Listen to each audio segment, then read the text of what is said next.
નમસ્કાર વિદ્યાર્થી મિત્રો, આજે આપણે વિષય સામાજિક વિજ્ઞાન ધોરણ 8 પાઠ 1 ભારતમાં યુરોપિયનો અને અંગ્રેજી શાસનની સ્થાપના ભાગ 2 વિશે આપણે ચર્ચા કરીશું। વિદ્યાર્થી મિત્રો, ગયા સેશનમાં વાત કરી હતી તે પ્રમાણે 2021થી ધોરણ 8 સામાજિક વિજ્ઞાનનું નવું પુસ્તક અમલમાં આવેલું છે। વિદ્યાર્થી મિત્રો, દરેક પાઠની અંદર એક QR કોડ આપવામાં આવેલો છે, જે ચોરસ બોક્સમાં અવેલેબલ છે। તમે તમારા મોબાઈલ દ્વારા આ QR કોડને સ્કેન કરીને જે તે પાઠની વધારાની માહિતી એક સંદર્ભ ગ્રંથ તરીકે એટલે સપ્લિમેન્ટરી તરીકે તમે વધુ અભ્યાસ કરી શકશો। ચાલો મિત્રો, હવે આગળ જોઈએ ભાગ 2માં। ભાગ 2ની શરૂઆત કરતાં પહેલાં આગળના જે ટોપિકની આપણે ચર્ચા કરી ગયા છીએ તે જોઈ લઈએ। તો ભારતમાં યુરોપિયન પ્રજાનું આગમન, એમાં એની પાછળના જે કારણો છે એ કારણો આપણે જોયા હતા કે ભારતના મરી મસાલા, સૂતરા કાપડ, રેશમી કાપડ, મરી મસાલા, તેજાના, ગળી, સુરોખાર, ઇમારતી લાકડા, અફીણ એ બહુ જ મોટા પ્રમાણમાં યુરોપમાં નિકાસ થતી હતી અને આના જ કારણે યુરોપના લોકો ભારતમાં આવીને વેપાર કરવા ભારતમાં આવતા હતા। ત્યાર પછી આપણે જોયું હતું કે ભારત આવવાનો જે નવો જળમાર્ગ છે એ જળમાર્ગ અને જૂનો જળમાર્ગ અને જમીન માર્ગ, એના વિશે આપણે ચર્ચા કરી। ત્યાર પછી ભારતમાં યુરોપિયન પ્રજાનું આગમન, તેમાં સૌપ્રથમ પોર્ટુગીઝો એટલે કે ફિરંગીઓ ભારતની અંદર વેપાર કરવાની દૃષ્ટિએ આવ્યા હતા। ત્યાર પછી ડચ એટલે કે વલંદા લોકો ભારતની અંદર આવ્યા હતા। ત્યાર પછી ડેનિશ પ્રજા ભારતની અંદર વેપાર કરવાના અર્થે આવ્યા હતા। ડેનિશ પ્રજા પછી અંગ્રેજો ભારતની અંદર વેપાર કરવા માટે આવ્યા હતા અને ત્યાર પછી ફ્રેન્ચો એ ભારતમાં આવીને પોતાનું વેપારનું જે સ્થાન છે એ કઈ રીતે ભારતની અંદર એમનું વર્ચસ્વ જમાવ્યું તેની આપણે ચર્ચા કરી।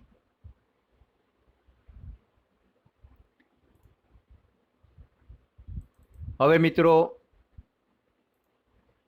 આપણે આગળ જોઈશું તો એની અંદર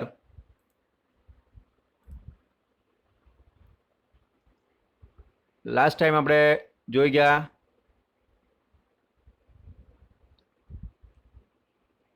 કે બંગાળમાં અંગ્રેજો અને વેપારથી સંસ્થાન તરફ। હવે આપણે અહીંયા ભાગ 2માં નવા ટોપિક સાથે ચર્ચા કરીશું।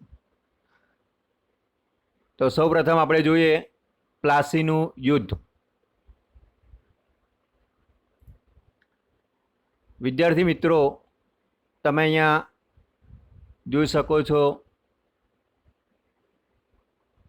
પ્લાસીનું યુદ્ધ ઈસવીસન 1717માં થયું। કલકત્તા એટલે હાલનું કોલકાતામાં અંગ્રેજોની હારના સમાચાર મદ્રાસ એટલે કે ચેન્નઈ પહોંચ્યા હતા। અંગ્રેજોએ બહુ ઝડપથી ક્લાઇવના નેતૃત્વ નીચે એક સેનાને કલકત્તા મોકલી. નવાબના વિશ્વાસુ માનેકચંદે લાંચ લઈને કલકત્તા અંગ્રેજોને સોંપી દીધું. અંગ્રેજોએ હવે કૂટનીતિનો આશરો લીધો, જેમાં લાંચ એ મુખ્ય હતી. તેને નવાબના મુખ્ય સેનાપતિ મિર્જાફરને નવાબ બનાવવાનું વચન આપી તેનો ટેકો મેળવ્યો. અને સાથે સાથે બંગાળના મોટા સાહુકારો જગત શેઠ, રાય દુર્લભ અને અમીચંદને પણ પોતાની તરફેણમાં કરી લીધા હતા. તો મિત્રો, અહીંયા જોઈએ કે પ્લાસીનું યુદ્ધ એ ઈસવીસન 1717માં થયું. તેમાં કલકત્તામાં અંગ્રેજોની જે હાર છે એના સમાચાર મદ્રાસ સુધી પહોંચી ગયા અને અંગ્રેજોએ બહુ ઝડપથી ક્લાઇવના નેતૃત્વ નીચે એક સેનાને કલકત્તા મોકલી આપવામાં આવી. ત્યારબાદ નવાબના વિશ્વાસુ માનેકચંદે લાંચ રૂશ્વત લઈને કલકત્તા અંગ્રેજોને સોંપી દીધું હતું. એટલે અંગ્રેજોએ હવે કૂટનીતિનો આશરો લીધો, જેમાં લાંચ એ મુખ્ય હતી. અને તેને નવાબના મુખ્ય સેનાપતિ મિર્જાફરને નવાબ બનાવવાનું વચન આપીને તેનો ટેકો પણ મેળવી લીધો હતો.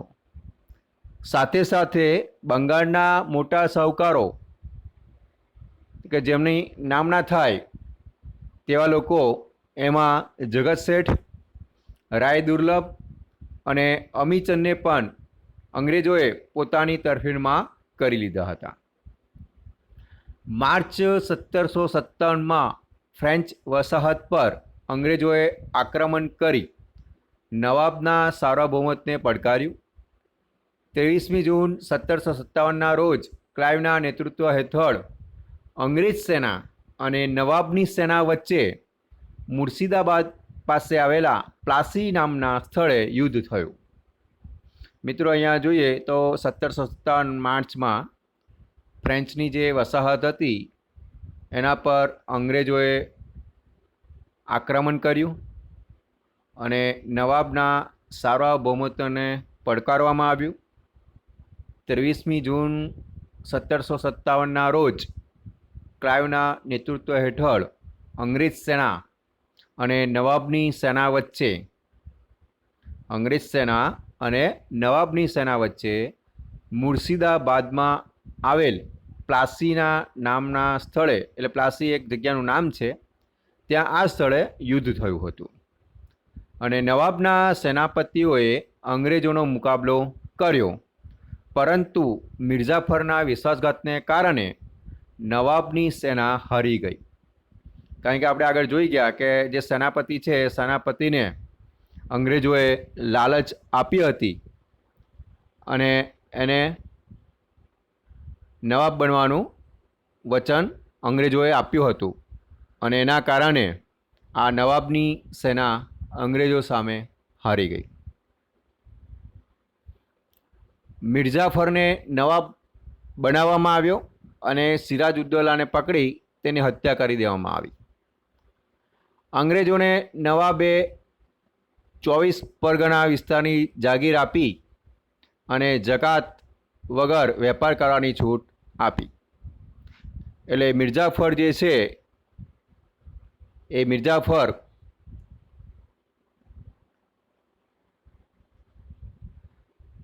નવાબ બની ગયો, એટલે કે રાજા બની ગયો.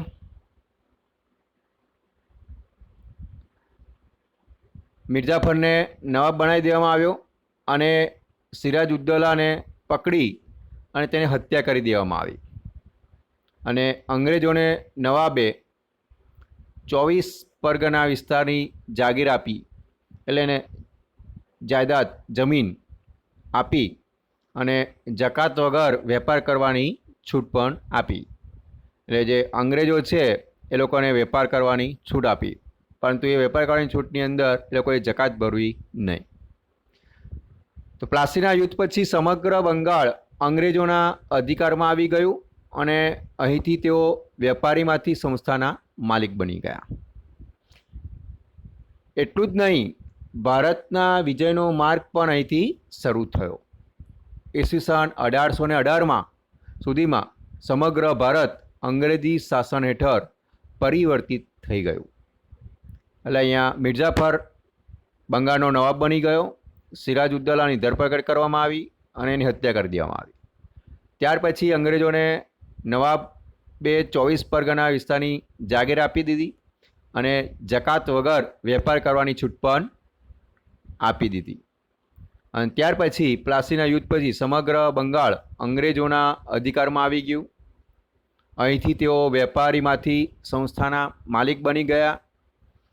તદુપરાંત ભારતના વિજયનો માર્ગ પણ અહીંથી જ શરૂ થયો અને 1818 સુધીમાં સમગ્ર ભારત એક અંગ્રેજી શાસન હેઠળ પરિવર્તિત થઈ ગયું. મિત્રો, અહીંયા એક જાણવા જેવું છે કે જે પ્લાસીનું યુદ્ધ જ્યાં થયું હતું કે મુર્શિદાબાદ પાસે આવેલ જે પ્લાસી છે એ સ્થળે આ પ્લાસીનું યુદ્ધ થયું હતું. તો પ્લાસીનું જે મૂળ નામ એ પલાસ હતું અને અંગ્રેજોએ તેનું ઉચ્ચારણ પ્લાસી કર્યું. અહીં પલાસ એટલે કે ખાખરો એટલે કે કેસુડો, એના જે વૃક્ષો હતા એટલે એનું નામ છે એ પ્લાસી નામ પડ્યું હતું અને ત્યાં યુદ્ધ થયું હતું. તો આ જે પલાસના વૃક્ષો છે એટલે કે ખાખરા એટલે કે કેસુડો, એ વૃક્ષો પર આવતા કેસરી રંગના ફૂલોમાંથી રંગ બનાવવામાં આવતો હતો, જેનો ઉપયોગ હોળીના તહેવારમાં થતો હતો. એટલે કે જે કેસુડો છે એ કેસુડો અહીંયા હોળીના તહેવારમાં એનો ઉપયોગ કરવામાં આવતો હતો. એટલે અહીંયા પ્લાસી જે છે એનું મૂળ નામ પલાસ હતું અને અંગ્રેજોએ તેનું ઉચ્ચારણ કર્યું પ્લાસી, એટલે એનું નામ પ્લાસી પડ્યું અને ત્યાં યુદ્ધ થયું એટલે પ્લાસીનું યુદ્ધ એ રીતના જાણવામાં આવ્યું. ત્યાર પછી આગળ જોઈએ મિત્રો બક્સરનું યુદ્ધ, જે ઈસવીસન 1764 થયું. બંગાળના નવાબ મીર કાસિમે અવધના નવાબ અને મુઘલ સમ્રાટ સાથે મળીને અંગ્રેજોને ભારતની બહાર હાંકી કાઢવા માટેની યોજના બનાવી હતી. આ ત્રણેયની સેના 50,000 જેટલા સૈનિકોની બનેલી હતી, જ્યારે કંપનીની સેના એટલે કે અંગ્રેજોની સેના 7,072ની હતી.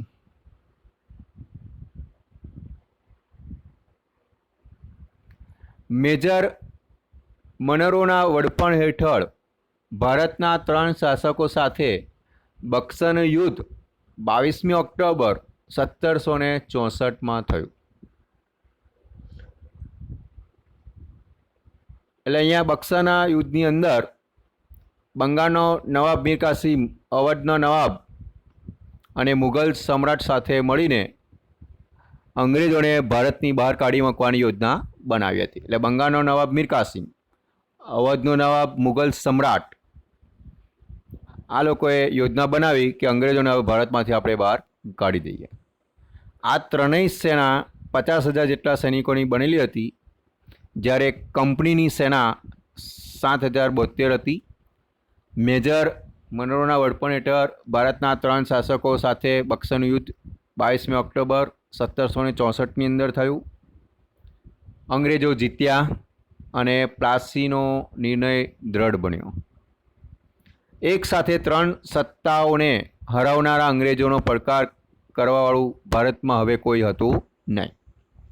અને બક્સરના યુદ્ધથી અંગ્રેજોને બંગાળ, બિહાર અને ઓરિસ્સા એટલે કે ઓડિશાના દીવાની અધિકારો પ્રાપ્ત થયા. એટલે કે તેઓ વિદિશાના માલિક બની ગયા અને જ્યારે વહીવટી જવાબદારી નવાબના સિરે રાખી આથી દ્વિમુખી શાસન પદ્ધતિ અમલમાં આવી. એટલે જે બંગાળનો નવાબ મીર કાસિમ,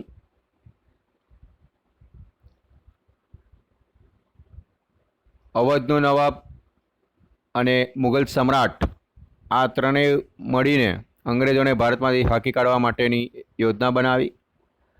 તેની અંદર આ અંગ્રેજો જીતી ગયા અને પ્લાસીનો નિર્ણય દ્રઢ બન્યો. ત્યાર પછી એક સાથે 3 સત્તાઓને હરાવનારા અંગ્રેજોનો પડકાર કરવાળું ભારતમાં હવે કોઈ રહ્યું નહીં અને બક્સાના યુદ્ધથી અંગ્રેજોને બંગાળ મળી ગયું, બિહાર મળી ગયું, ઓરિસ્સાના જે દિવાની જે અધિકારીઓ હતા એ પ્રાપ્ત થઈ ગયા અને તેઓ વિધિસરના માલિક બની ગયા. જ્યારે વહીવટી જવાબદારી નવાબના સિરે જ રાખી દેવામાં આવી. આથી અહીંયા દ્વિમુખી શાસન પદ્ધતિ અમલમાં આવ્યો. તો આ હતું મિત્રો અહીંયા બક્સરનું યુદ્ધ. ત્યાર પછી આગળ મિત્રો આપણે ચર્ચા કરીએ મૈસૂર વિગ્રહ. દક્ષિણ ભારતમાં વિજયનગર સામ્રાજ્યના અંત ઈસવીસન 1761 પછી મૈસૂર હૈદર અલીના નેતૃત્વમાં સૌથી શક્તિશાળી રાજ્ય બન્યું હતું. આમાં હૈદર અલીએ યુરોપીય પદ્ધતિએ લશ્કરના સૈનિકોની તાલીમ આપી, સશસ્ત્ર સજ્જ કર્યું. અંગ્રેજો હૈદર અલીની ઝડપી વધતી જતી સત્તા અને શક્તિ અંગે ચિંતિત બની ગયા. તેથી મૈસૂર રાજ્ય સાથે 4 મૈસૂર વિગ્રહ થયા હતા. આ જે મૈસૂર વિગ્રહ છે એ મૈસૂર વિગ્રહ એ 4 રાજ્ય સાથે થયા હતા. 1767 1769, 1780 1784, 1790 1792 અને છેલ્લું 1799. આ યુદ્ધ પૈકી પ્રથમ 2 યુદ્ધો હૈદર અલી સાથે થયેલા હતા અને બીજા 2 યુદ્ધો હૈદર અલીના શક્તિશાળી પુત્ર જે ટીપુ સુલતાન એની સાથે થયા હતા. એટલે અહીંયા જે 4 યુદ્ધો છે એ મૈસૂર વિગ્રહ તરીકે ઓળખવામાં આવે છે. એની સાલ યાદ રાખજો, ખાલી જગ્યા જોડકાની અંદર પૂછી શકાય. તો પહેલાં જે 2 યુદ્ધો છે હૈદર અલી સાથે અને બીજા 2 યુદ્ધો છે હૈદર અલીના શક્તિશાળી પુત્ર ટીપુ સુલતાન એની સાથે થયા હતા. પ્રથમ મૈસૂર યુદ્ધ અનિર્ણિત રહેલ, કોઈ પરિણામ એમાં આવ્યું નહીં. દ્વિતીય મૈસૂર વિગ્રહ થયો એ સમયે 1782માં હૈદર અલીનું મૃત્યુ થતાં યુદ્ધ ચાલુ જ રહ્યું હતું અને છેવટે બંને પક્ષે સંધિ થઈ ગઈ હતી. જ્યારે તૃતીય મૈસૂર વિગ્રહની અંદર ટીપુ સુલતાન હાર્યો હતો અને તેને ભયંકર હાનિ થઈ હતી. અને ચોથું મૈસૂર વિગ્રહ એ ટીપુ સુલતાન વીરગતિ પામ્યો અને અંગ્રેજોએ એક શક્તિશાળી શાસકને ખતમ કરીને પોતાના સામ્રાજ્યને દ્રઢ બનાવી દીધું અને અંગ્રેજોએ મૈસૂર રાજ્ય અગાઉના વાડિયાર રાજવંશને સોંપ્યું અને તેના પર સહાયકારી સંધિ લાદવામાં આવી હતી. એટલે આ જે મૈસૂર વિગ્રહ છે એ મૈસૂર વિગ્રહની અંદર હૈદર અલી અને તેના પુત્ર સુલતાન સાથે આ યુદ્ધ કરવામાં આવ્યું હતું અને તેની અંદર મૈસૂર રાજ્ય સાથે 4 મૈસૂર વિગ્રહ થયા હતા.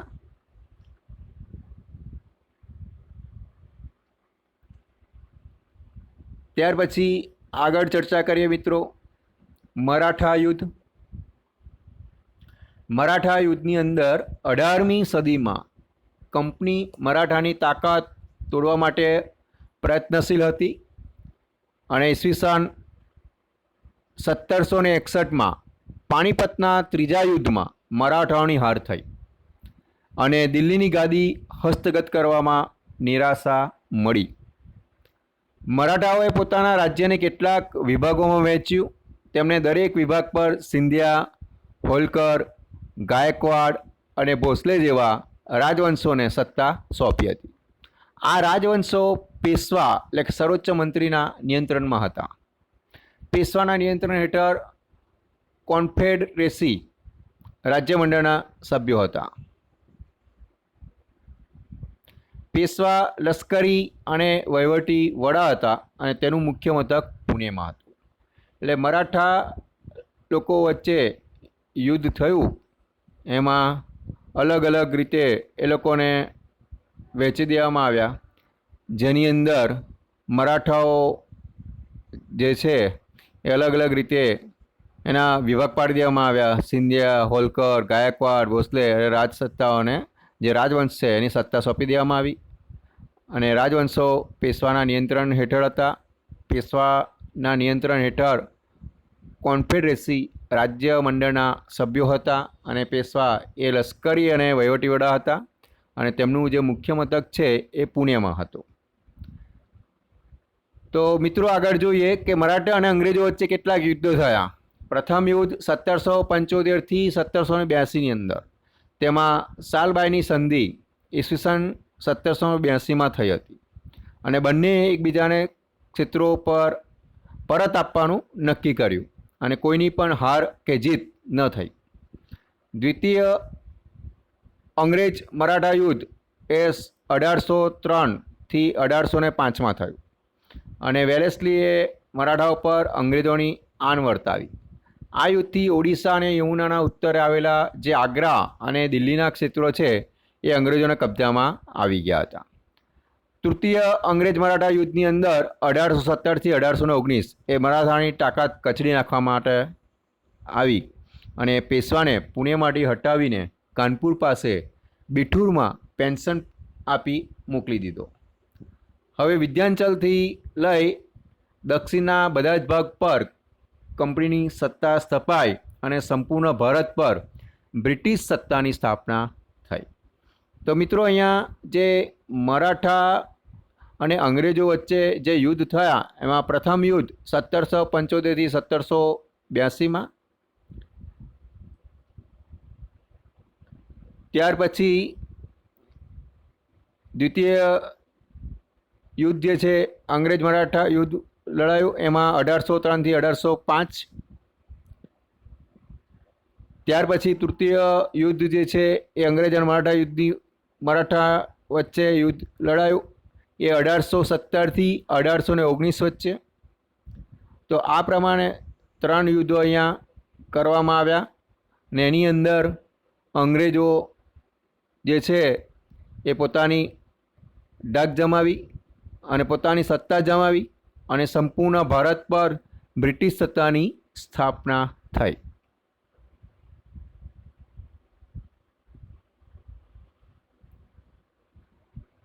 હવે ત્યાર પછી આવે છે અંગ્રેજ શાસન અને તેનું વહીવટીતંત્ર. ભારતમાં સામ્રાજ્યની સ્થાપના કર્યા બાદ અંગ્રેજોએ પોતાનું વહીવટીતંત્ર પણ સ્થાપિત કરી ભારતના વહીવટીતંત્રમાં વ્યાપક પરિવર્તનો કર્યા. એટલે પોતાનું જે રાજ્ય સ્થપાઈ ગયું, અંગ્રેજોએ ભારતની અંદર પોતાનું રાજ્ય સ્થાપિત કરી દીધું. ત્યાર પછી જે વહીવટીતંત્ર છે એની અંદર પણ ઘણા બધા વ્યાપક પરિવર્તન કર્યા. તેમનું મુખ્ય લક્ષ્ય હતું ભારતનું આર્થિક શોષણ કરવાનું અને ઇંગ્લેન્ડને ધનવાન બનાવવાનું. એટલે કે સ્વાભાવિક રીતે જ વહીવટીતંત્ર ભારતીય પ્રજાના કલ્યાણ માટે કામ કરવાને બદલે બ્રિટિશ હિતોને સાચવનારું હતું અને તેમને ભારતમાં આધુનિક વહીવટીતંત્રનું માળખું સ્થાપિત કર્યું. એટલે મિત્રો અહીંયા ઇંગ્લેન્ડને ધનવાન બનાવવાનું અને ભારતનું આર્થિક શોષણ કરવાનું અંગ્રેજોનું શાસન એટલે કે વહીવટીતંત્ર હતું અને આખરે એ જ થયું અને ભારતમાં આધુનિક વહીવટીતંત્રનું માળખું એ સ્થાપિત કરી દેવામાં આવ્યું. તો હવે જોઈએ મિત્રો કે આ કઈ રીતના આ માળખું કાર્યરત થયું. તેમાં સરકારનું માળખું ઈસવીસન 1773થી વિભિન્ન સનદી ધારાઓ દ્વારા તેમણે ભારતના વહીવટીતંત્ર પર નિયંત્રણ કર્યું હતું. એટલે આ અંગ્રેજોએ ભારતનું જે વહીવટીતંત્ર છે એના પર નિયંત્રણ 1773થી જે સનદી ધારો છે એ દ્વારા તેમણે ભારતનું વહીવટીતંત્ર છે એના પર નિયંત્રણ કર્યું હતું. નિયામક ધારો ઈસવીસન 1773 દ્વારા ભારતમાં ગવર્નર જનરલની નિમણૂક કરવામાં આવી. એટલે કે આ જે નિયામક ધારો છે એમાં ભારતની અંદર ગવર્નર જનરલની નિમણૂક કરવામાં આવી અને સુપ્રીમ કોર્ટની સ્થાપના પણ કરવામાં આવી. ગવર્નર જનરલ ભારતના વહીવટીતંત્રનો સર્વોચ્ચ વડો હતો અને તેને મદદ કરવા માટે 3 સભ્યોની પરિષદ નીમવામાં આવી.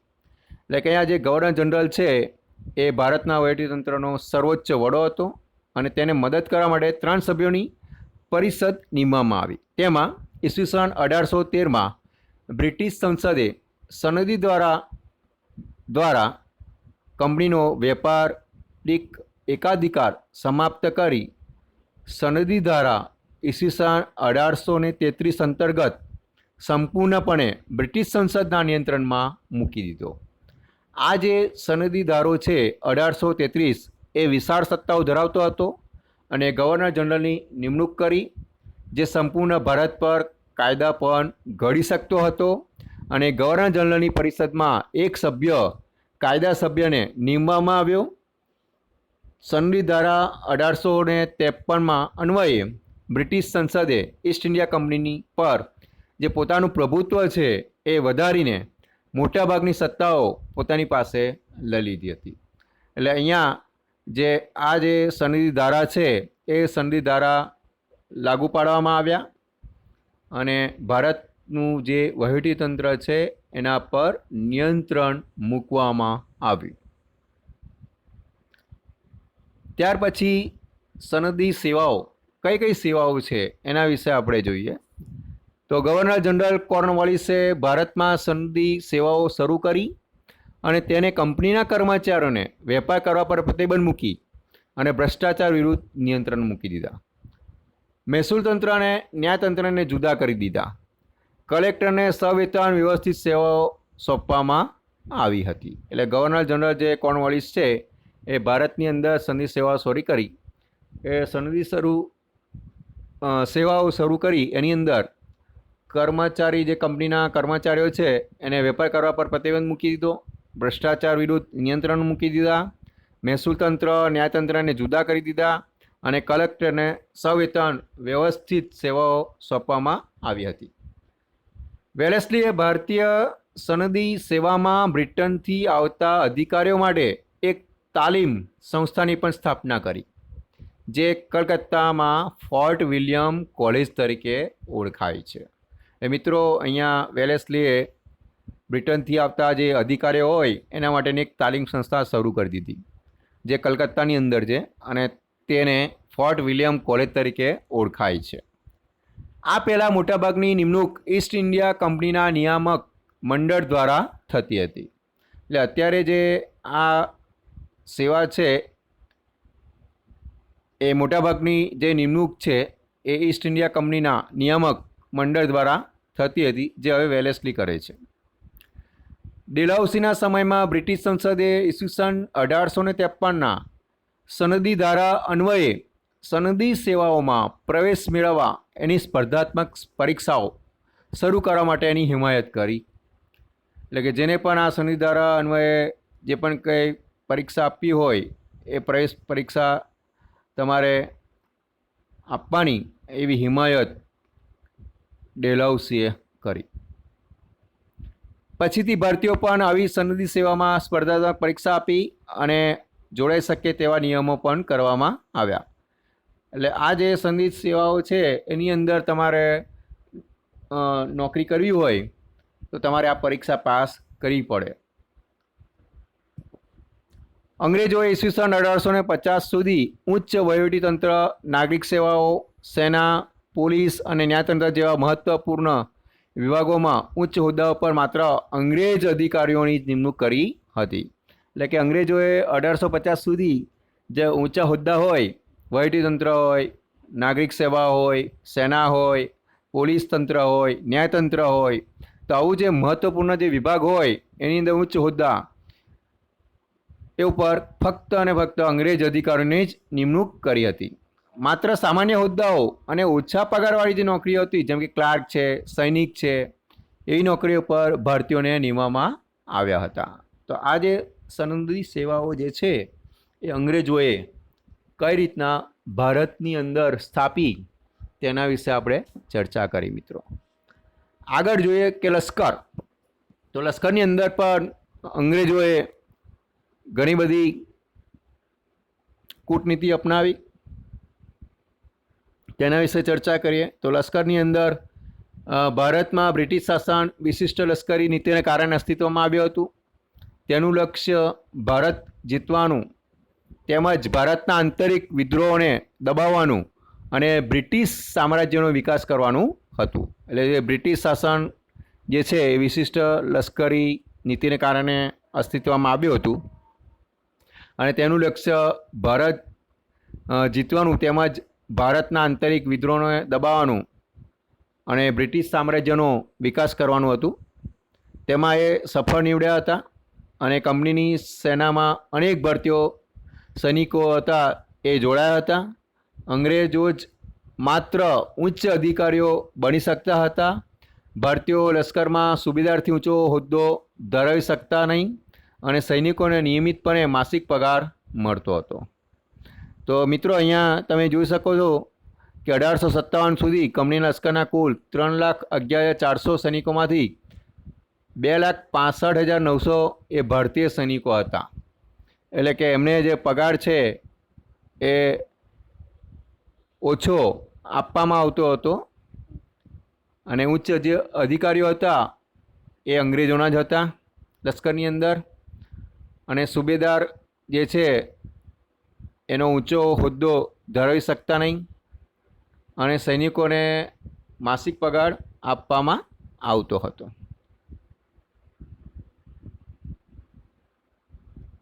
ત્યાર પછી પોલીસ. તો પોલીસની અંદર લશ્કર જેટલું જ મહત્ત્વનું બ્રિટિશ પોલીસ તંત્ર હતું કે જેની શરૂઆત ગવર્નર જનરલ કોર્નવાલિસ જ કરી હતી અને પરંપરાગત ભારતીય સામંતશાહી પોલીસ ખાતાની જગ્યાએ તેને આધુનિક પોલીસ ખાતાની સ્થાપના કરી. એટલે કે જે સામંતશાહી હતી પોલીસ ખાતાની એની જગ્યાએ આધુનિક પોલીસ ખાતાની કોર્નવાલિસે સ્થાપના કરી. જિલ્લા કક્ષાએ પોલીસ અધિકારીએ તરીકે જિલ્લાના પોલીસ અધિક્ષક જેને ડીએસપી તરીકે નિમણૂક કરી. વિભિન્ન જગ્યાએ પોલીસ સ્ટેશનની શરૂઆત કરાવી. તેના પર એક ફોજદારની નિમણૂક કરવામાં આવી. ગામડાની અંદર ચોકીદારની નિમણૂક થતી.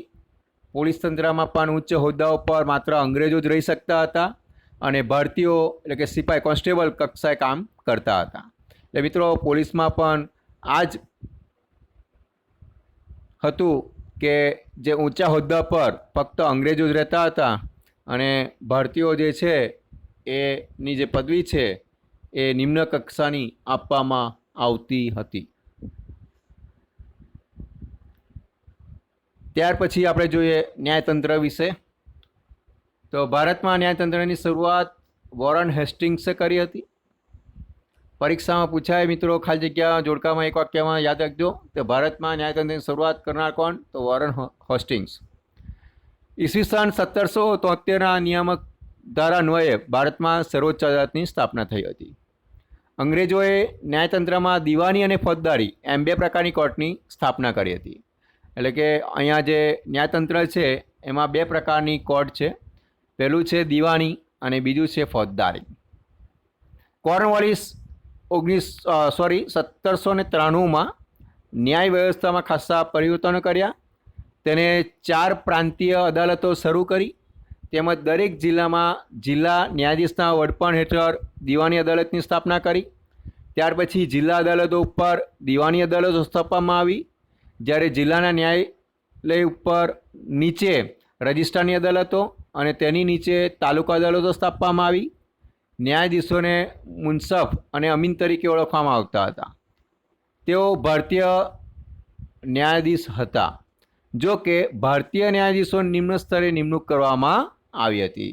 તો મિત્રો અહીંયા પણ આપણે જોઈ શકીએ કે ન્યાયતંત્રની અંદર પણ જે ન્યાયાધીશો જે છે ભારતીય ન્યાયાધીશો એમને નિમ્ન સ્તરે નિમણૂક કરવામાં આવી હતી અને તેને તમામ માટે સમાન કાયદાની જોગવાઈ કરી. હિન્દુ અને મુસ્લિમ કાયદાઓને બદલે અંગ્રેજી કાયદો લાગુ કરવામાં આવ્યો. એટલે વિલિયમ બેન્ટિકે સૌપ્રથમ વખત ભારતીયોને ન્યાયતંત્રના ઉચ્ચ હોદ્દાઓ પર મૂકવાની શરૂઆત કરી. એટલે કે વિલિયમ બેન્ટિક જે છે એ સૌપ્રથમ વખત ભારતીયોને ન્યાયતંત્રની અંદર ઉચ્ચ હોદ્દાઓ પર મૂકવાની એમણે શરૂઆત કરી હતી. કલકત્તા એટલે કે કોલકાતા, મદ્રાસ એટલે કે ચેન્નઈ અને મુંબઈમાં હાઈકોર્ટની સ્થાપના કરવામાં આવી. પરીક્ષામાં પણ પૂછી શકાય કે કઈ કઈ જગ્યા પર હાઈકોર્ટની સ્થાપના કરવામાં આવી? તો કલકત્તા, મુંબઈ અને ચેન્નઈ. આ કાયદાઓ સ્પષ્ટ લેખિત સ્વરૂપે અમલમાં મૂકીને ઈસવીસન 1833માં આધુનિક કાયદાની શરૂઆત કરવામાં આવી અને બ્રિટિશ સરકારે આ રીતે ભારતમાં કાયદાના શાસનની સ્થાપના કરી સૌને માટે એક સમાન કાયદાની નીતિ અપનાવી. જ્ઞાતિ, ધર્મ કે વર્ગના આધારે કાયદામાં કોઈ ભેદભાવ ન હતો. સામાન્ય લોકો માટે પણ ન્યાયાલયના દરવાજા ખોલી નાખવામાં આવ્યા હતા. એટલે કે અહીંયા વિલિયમ બેન્ટિકે જે છે એ ન્યાયતંત્રની અંદર ભારતીયોને ઊંચા હોદ્દા પર મૂકવાની શરૂઆત કરી. ત્યાર પછી કલકત્તા, મદ્રાસ અને મુંબઈની અંદર હાઈકોર્ટની સ્થાપના કરવામાં આવી. કાયદાઓ સ્પષ્ટ લેખિત સ્વરૂપે અમલમાં મૂકવામાં આવ્યા અને 1833માં આધુનિક કાયદાની શરૂઆત કરવામાં આવી. ત્યાર પછી બ્રિટિશ સરકારે આ રીતે ભારતમાં કાયદાના શાસનની સ્થાપના કરી અને સૌને એક સમાન કાયદાની નીતિ અપનાવવા માટે જ્ઞાતિ, ધર્મ કે વર્ગના આધારે કાયદાના અંદર કોઈપણ જાતનો ભેદભાવ રાખવામાં ન આવે. સામાન્ય લોકો પણ ન્યાયાલયની અંદર દરવાજા ખોલી નાખવામાં આવ્યા. એટલે કે ન્યાય માટે સામાન્ય લોકો પણ ન્યાયાલયની અંદર જઈ શકે અને તેમને ન્યાય મળી શકે. આપણે બ્રિટિશ વહીવટીતંત્રને આધુનિક વહીવટીતંત્ર કહી શકીએ, પરંતુ તેનો ઉદ્દેશ ભારતમાં બ્રિટિશ સામ્રાજ્યને મજબૂત બનાવવાનો હતો. એટલે કે ભારતીયો આ વહીવટીતંત્રનો પૂરતો લાભ લઈ શક્યા નહીં. અંગ્રેજોએ નિરંકુશ રીતે ભારતીયો વિરુદ્ધ આ કાયદાઓ દ્વારા વ્યવહાર કર્યો હતો. એટલે કે બ્રિટિશ શાસનથી ભારતમાં એક અવિશ્વાસનું વાતાવરણ ઊભું થયું અને પ્રબુદ્ધ ભારતીયોએ તેનો વિરોધ કર્યો. મહાત્મા ગાંધીએ લખ્યું છે કે ભારતની પ્રજા માટે વિદેશી શાસન અને વિદેશી કાયદો એ બંને અસ્વીકાર્ય છે, કારણ કે તેનાથી ભારતીય જનતાની સુખાકારીને બદલે બ્રિટિશ સ્વાર્થની પૂર્તિ થાય છે. તો મિત્રો, અહીંયા આ પાઠની અંદર આપણે ચર્ચા કરી કે બ્રિટિશ વહીવટીતંત્રને આધુનિક વહીવટીતંત્ર કહી શકીએ છીએ, પરંતુ તેનો ઉદ્દેશ ફક્ત ભારતમાં બ્રિટિશ સામ્રાજ્યને મજબૂત બનાવવા માટે જ હતો. એટલે કે ભારતીયો આ વહીવટીતંત્રનો પૂરતો લાભ લઈ શક્યા નહીં અને અંગ્રેજોએ નિરંકુશ રીતે ભારતીયો વિરુદ્ધ આ કાયદાઓ દ્વારા વ્યવહાર કર્યો હતો.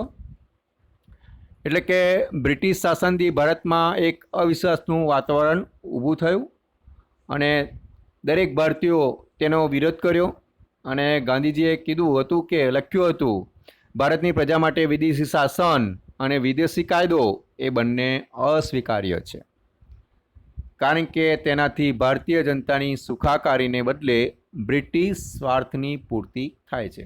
એમાં ભારતની જે જનતા છે એને કોઈ સુખાકારી મળશે નહીં, પરંતુ જે બ્રિટિશ અમલદારો છે, બ્રિટિશના જે શાસકો છે, બ્રિટિશ વહીવટીતંત્ર છે, જે અંગ્રેજો છે, તેના સ્વાર્થની અહીંયા પૂર્તિ થાય છે.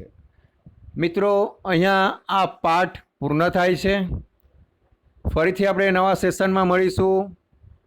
આ પાઠના લગતા સ્વાધ્યાય અને તેના પ્રશ્નોત્તરની ચર્ચા કરીશું. Thank you.